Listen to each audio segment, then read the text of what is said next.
मेरे प्यारे दोस्तों, आज मैं हिस्ट्री का जो साप्ताहिक टेस्ट होता है उसके बारे में आप लोगों को बताऊंगा। नेक्स्ट बिहार पुलिस के एग्ज़ाम में आप लोगों को इस वीडियो के माध्यम से सुविधा मिलेगी। अच्छा से अच्छा क्वेश्चन सॉल्व करके आप लोग एग्ज़ाम हॉल से आएंगे। और प्रत्येक सप्ताह में बिहार पुलिस का, खास करके बिहार पुलिस का ही टेस्ट लेता हूँ कि आगामी जो बिहार पुलिस का एग्ज़ाम है उसके लिए आप लोगों को जो है अच्छा से अच्छा कर पाएंगे और अच्छे से अच्छे क्वेश्चन को आप लोग सॉल्व करके आएंगे। मेरे प्यारे दोस्तों, देखिए पहला क्वेश्चन है। आज मैं डिस्कशन करा रहा हूँ अपने टेस्ट का। पहला क्वेश्चन, हड़ियक वंश का प्रथम शासक कौन था? याद रखिएगा, हड़ियक वंश का प्रथम शासक कौन था? तो हड़ियक वंश का प्रथम शासक जो है, याद रखिएगा, बिंबिसार था। और बिंबिसार, देखिए बिंबिसार ही हड़ियक वंश की स्थापना की थी। बिंबिसार हड़ियक वंश की स्थापना की थी, समझे ना। बिंबिसार याद रखिएगा, बिंबिसार हड़ियक वंश के प्रथम शासक थे और बिंबिसार ही हड़ियक वंश की स्थापना की थी। फिर उसके बाद देखिए दूसरा ऑप्शन अजातशत्रु है। अजातशत्रु देखिए बिंबिसार की ही बेटा था अजातशत्रु। कौन था? बिंबिसार का बेटा था अजातशत्रु। और बिंबिसार की हत्या करके इन्होंने राजगद्दी प्राप्त की थी। बिंबिसार का बेटा था अजातशत्रु, याद रखिएगा। अजातशत्रु का ही उपनाम कुनिक था। अजातशत्रु का उपनाम कुनिक था। उसके बाद देखिए कारा की कनिष्क। कनिष्क जो है ना, याद रखिएगा, शक संवत की स्थापना की थी। शक संवत की स्थापना कनिष्क के द्वारा किया गया था। C number option. फिर देखिए चौथा ऑप्शन है उदीन। याद रखिएगा, उदीन भी जो है हड़ियक वंश का शासक था। ये अजातशत्रु का बेटा था। ये अजातशत्रु का बेटा था। और याद रखिएगा, पाटलिपुत्र या पाटिल ग्राम की स्थापना की थी उदीन। ठीक। फिर देखिए नेक्स्ट क्वेश्चन, बिंबिसार किस धर्म का अनुयायी था? याद रखिएगा, बिंबिसार जो है बौद्ध धर्म का अनुयायी था। किस धर्म का अनुयायी था? बौद्ध धर्म का अनुयायी था बिंबिसार। याद रखिएगा, बिंबिसार बौद्ध धर्म का अनुयायी था। लेकिन एक चंद्रगुप्त मौर्य है, वो जैन धर्म का अनुयायी था। उसको भी याद रखिएगा, चंद्रगुप्त मौर्य जैन धर्म का अनुयायी था। लेकिन बिंबिसार जो है बौद्ध धर्म को मानता था, इसलिए वो बौद्ध धर्म का अनुयायी था। फिर अगला नेक्स्ट क्वेश्चन देखिएगा, बिंबिसार ने अंग पर आक्रमण करके किस राजा को पराजित किया था? याद रखना, बिंबिसार ने अंग पर आक्रमण करके किस राजा को पराजित किया था? तो ब्रह्मगुप्त को पराजित किया था। बिंबिसार अंग पर आक्रमण करके क्या किया था? ब्रह्मगुप्त को पराजित किया था। नेक्स्ट क्वेश्चन देखिए मेरे प्यारे दोस्तों, कि अजातशत्रु के पिता का क्या नाम था? अभी अभी बताएं कि अजातशत्रु के पिता का नाम बिंबिसार था। अजातशत्रु के पिता का नाम क्या था? बिंबिसार। याद रखिएगा, अजातशत्रु के पिता का नाम बिंबिसार था, जो मगध की राजगद्दी पर 544 ईसा पूर्व में बैठा था। अजातशत्रु का विवाह किसके साथ हुआ था? याद देखिए, नेक्स्ट क्वेश्चन है, अजातशत्रु का विवाह किसके साथ हुआ था? तो अजातशत्रु का विवाह जो है कोसल देश की नरेश के बेटी, कोसल देश के नरेश की बेटी बज्जीरा था। ठीक, बज्जीरा से। किसके? राजा प्रसेनजीत। राजा प्रसेनजीत कोसल देश का नरेश था, राजा प्रसेनजीत, उसी की बेटी थी बज्जीरा। बज्जीरा से विवाह हुआ था किसका? अजातशत्रु का। इसको याद रखना, किससे हुआ था? बज्जीरा से विवाह हुआ था, अजातशत्रु का विवाह हुआ था। वो कौशल नरेश प्रसेनजीत की बेटी थी। और इसको भी याद रखना है कि कौशल नरेश प्रसेनजीत की एक बहन थी महाकोसला। क्या नाम था? महाकोसला। उसका विवाह क्या किससे हुआ था? बिंबिसार से हुआ था। महाकोसला का विवाह बिंबिसार से, जो प्रसेनजीत की बहन थी। लेकिन प्रसेनजीत की जो बेटी थी बज्जीरा, उसका विवाह हुआ था बिंबिसार के पुत्र अजातशत्रु से। याद रखिएगा।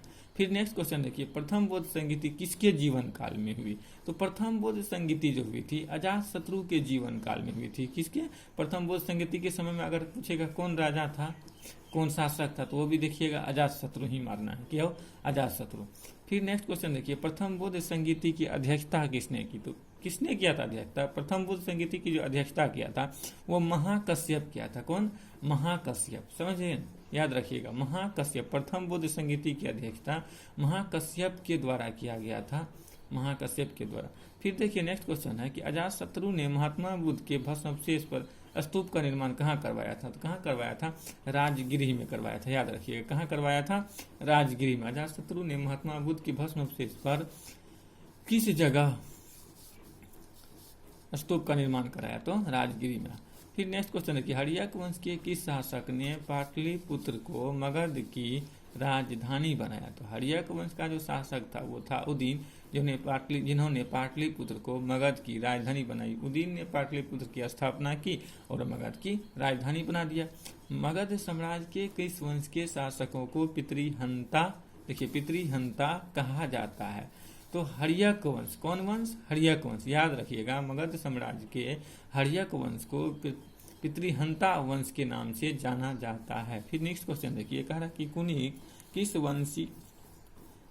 किस हड़ियक वंशी राजा का नाम था? तो कुनिक जो था अजातशत्रु का नाम था। किसका नाम था? अजातशत्रु का। कुनिक किसका नाम था? अजातशत्रु का नाम था। फिर नेक्स्ट क्वेश्चन देखिए, कह रहा है कि हड़िया वंश का अंतिम शासक कौन है। तो हड़िया वंश का अंतिम शासक नागदशक। कौन है? नागदशक। हड़िया वंश का अंतिम शासक कौन था? याद रखिएगा, नागदशक। हड़िया वंश का अंतिम शासक नागदशक। इसी को इसका अमात्य था शिशुनाग, जिन्होंने इसको अपदस्थ करके गद्दी प्राप्त किया और शिशुनाग वंश की स्थापना की थी। नेक्स्ट क्वेश्चन देख लीजिए, बिंबिसार की हत्या किसने की? तो बिंबिसार की हत्या उसी के पुत्र के द्वारा कर दिया गया। बिंबिसार की हत्या उसी के पुत्र के द्वारा कर दिया गया, और जिसका नाम क्या था? अजातशत्रु। किस? अजातशत्रु। नेक्स्ट क्वेश्चन देखिए, कह रहा है कि बिंबिसार ने महात्मा बुद्ध की सेवा के लिए किसे भेजा? तो बिंबिसार ने महात्मा बुद्ध की सेवा के लिए जीवक को भेजा था। किसको भेजा था? जीवक को। याद रखिएगा, बिंबिसार महात्मा बुद्ध की सेवा के लिए जीवक को भेजा था। अजातशत्रु पाटिलग्राम की स्थापना किसने की? तो पाटिलग्राम की स्थापना उदीन के द्वारा किया गया था। किसके द्वारा? उदीन के द्वारा। पाटिलग्राम की स्थापना जो है उदीन के द्वारा किया गया था। नेक्स्ट क्वेश्चन देख लीजिए, मौर्य साम्राज्य की राजधानी कहाँ है? तो मौर्य साम्राज्य की राजधानी पाटलिपुत्र थी। मौर्य साम्राज्य की राजधानी कहाँ थी? पाटलिपुत्र थी। कौटिल्य द्वारा रचित पुस्तक कौन सी है? देखिए, कौटिल्य द्वारा रचित पुस्तक अर्थशास्त्र है। कौटिल्य द्वारा रचित पुस्तक अर्थशास्त्र है, जिसका संबंध राजनीति से है। कौटिल्य द्वारा रचित पुस्तक कौन सा है? अर्थशास्त्र। याद रखिएगा। इंडिका पुस्तक के लेखक कौन थे? मेगास्थनीज। कौन थे इंडिका पुस्तक के लेखक? याद रखना है, मेगास्थनीज। इंडिका पुस्तक के लेखक कौन थे? मेगास्थनीज। सिकंदर भारत पर कब आक्रमण किया था? 326 ईसा पूर्व में। कब किया था? 326 ईसा पूर्व में। सिकंदर भारत पर आक्रमण 326 ईसा पूर्व में किया था। इसको याद रखना है। सिकंदर के पिता का क्या नाम था? नेक्स्ट क्वेश्चन है। सिकंदर के पिता का नाम याद रखिएगा, फिलिप था। सिकंदर के पिता का नाम क्या था? फिलिप था। सिकंदर के पिता का नाम क्या था? फिलिप था, वो भी याद रखना। सिकंदर के प्रिय घोड़ा का क्या नाम था? देखिए, सिकंदर के प्रिय घोड़ा का नाम क्या था? बौफेकला था। सिकंदर के प्रिय घोड़ा का नाम क्या था? बौफेकला। सिकंदर के प्रिय घोड़ा का क्या नाम था? बौफेकला था। सिकंदर के प्रिय घोड़ा का नाम बौफेकला था। सिकंदर और पोरस के बीच किस नदी के तट पर युद्ध हुआ था? याद रखिएगा, सिकंदर और पोरस के बीच जो है सिकंदर और पोरस के बीच किस नदी के तट पर युद्ध हुआ था? झेलम नदी के तट पर युद्ध हुआ था। सिकंदर और पोरस के बीच झेलम नदी के तट पर युद्ध हुआ था। याद रखिएगा, झेलम का युद्ध या हाइडेस्पिस के युद्ध के नाम से भी इस युद्ध को जाना जाता है। सिकंदर के गुरु का क्या नाम था? सिकंदर के गुरु का नाम याद रखिएगा, अरस्तु था। सिकंदर के गुरु का नाम क्या था? अरस्तु था। चाणक्य जो है चंद्रगुप्त मौर्य के गुरु थे। चाणक्य कौन थे? चंद्रगुप्त मौर्य के गुरु थे। अरस्तु, देखिए, सिकंदर के गुरु का नाम अरस्तु था। अरस्तु के गुरु का नाम याद रखिएगा, प्लेटो थे। और प्लेटो के गुरु का नाम सुकरात था। प्लेटो के गुरु का नाम क्या था? सुकरात था। सिकंदर के सेनापति का क्या नाम था? तो सिकंदर के सेनापति का नाम सेल्यूकस निकेटर था। याद रखिएगा, सिकंदर के सेनापति का क्या नाम था? तो सेल्यूकस निकेटर। ये निर्याकस जो है इसका जल सेनापति था। निर्याकस कौन था? जल सेनापति था। अलबरूनी मोहम्मद गजनवी के साथ आया था। याद रखिएगा, इसका एक दो पुस्तक है, किताब ये हिंदी, ये सब अलबरूनी की ही पुस्तक है। सिकंदर की माता का क्या नाम था? याद रखिएगा, सिकंदर की माता का नाम क्या था? ओलंपिया। क्या नाम था? ओलंपिया। सिकंदर की माता का नाम क्या था? ओलंपिया। याद रखिएगा, सिकंदर की माता का नाम ओलंपिया था। इस क्वेश्चन को याद रखना। सिकंदर के आक्रमण के समय मगध के शासक कौन थे? तो सिकंदर के आक्रमण के समय मगध के शासक घनानंद थे। कौन थे? घनानंद थे। सिकंदर के आक्रमण के समय मगध के शासक घनानंद थे। सिकंदर की मृत्यु कितने वर्ष की अवस्था में हो गई? देखिए, सिकंदर की मृत्यु जो है 33 वर्ष की अवस्था में हो गई थी। कितने वर्ष की अवस्था में? 33 वर्ष की अवस्था में सिकंदर की मृत्यु हो गई थी। सिकंदर की मृत्यु कहाँ हुई थी? याद रखिएगा, बेबीलोन में। सिकंदर की मृत्यु कहाँ हुई थी? बेबीलोन में। पोरस कहाँ के राजा थे? याद रखना, पोरस जो है पंजाब के राजा थे। पोरस कहाँ के राजा थे? पंजाब के राजा थे। फिर अभी अरस्तु के गुरु कौन थे? ऑप्शन में देखिए, अरस्तु का गुरु कौन था? प्लेटो था। याद रखिएगा, अरस्तु का गुरु कौन था? प्लेटो था। और प्लेटो का गुरु सुकरात। अभी बताए, प्लेटो का गुरु कौन था?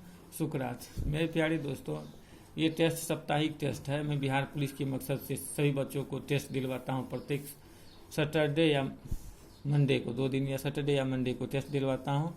आप लोग इस टेस्ट के क्वेश्चन को देखें और इसको कई बार पढ़ें। आप लोगों को मैं बिहार पुलिस का टारगेट लेके चला हूँ कि बिहार पुलिस में अधिक से अधिक बच्चों का सिलेक्शन हो। इस वजह से मैं अपना कोचिंग भी खोला हूँ और प्रत्येक साप्ताहिक टेस्ट भी होता है। तो आप लोगों से गुजारिश है कि आप लोग कम से कम इस टेस्ट को 1 या 2 बार देखें। और ये जो क्वेश्चन है इम्पोर्टेंट क्वेश्चन सब है, इसलिए आप लोग इसको देख करके बिहार पुलिस का तैयारी, जो बच्चे बिहार पुलिस का तैयारी करते हैं वो बच्चे प्लीज़ इसको देखें और सब्सक्राइब करें इस चैनल को। अगर आप लोगों को ये वीडियो पसंद होता है तो इन्हें लाइक करें, शेयर करें और सब्सक्राइब करें। जय हिंद।